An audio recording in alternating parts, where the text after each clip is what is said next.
of what we saw were crimes of poverty. People who were stealing things like toothpaste, people who were stealing things like, soap. And that means if you're stealing those things, you need them. The true crime is that there is such incredible wealth disparity in this city.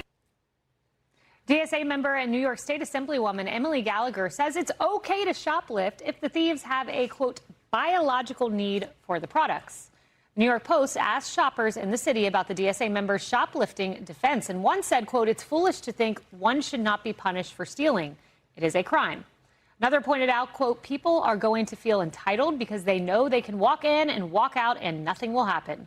And one added, if they see that you do nothing, they'll keep coming back. They'll tell their friends and it becomes a free-for-all.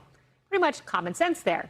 Now, law professor Jonathan Turley agrees, writing, of course, if socialism in New York follows history, there will be many more in need of five-finger discounts. House Speaker Mike Johnson was on my show this weekend, and he had this to say about socialism. Karl Marx believed, and he taught and said, socialism is a step towards communism. It's a process. They thought communism would be the utopia, the perfect society, but it begins with the wrong premise. Communism is anti-American. It's the opposite of our ideals. We're one nation under God. Communism begins with the premise that there is no God. The state is the God, effectively.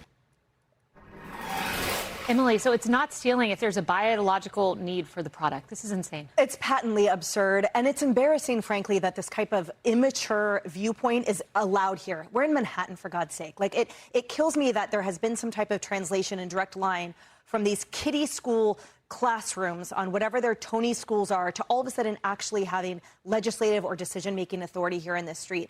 As someone who lives here and sees these kind of robberies all the time, I can assure you it is not someone who is hungry who is stealing a piece of bread. This is not Oliver, for God's sake. The fact that every store here has everything locked down, the fact that we've all seen people come in with garbage cans and take a bunch of stuff running down the street. This show's not long enough to describe how many times we have seen things like this. And when she talks about the wealth disparity, that is certainly under no circumstances should be addressed by some type of thieving from the rich to then just give to the poor. The handout is not what we do. The economic infusion has been lost. The incentivization for businesses has been obliterated. Midtown is a ghost town. And then people wonder why it's big tech firms that are moving in and buying up business. They're the only ones that can afford it.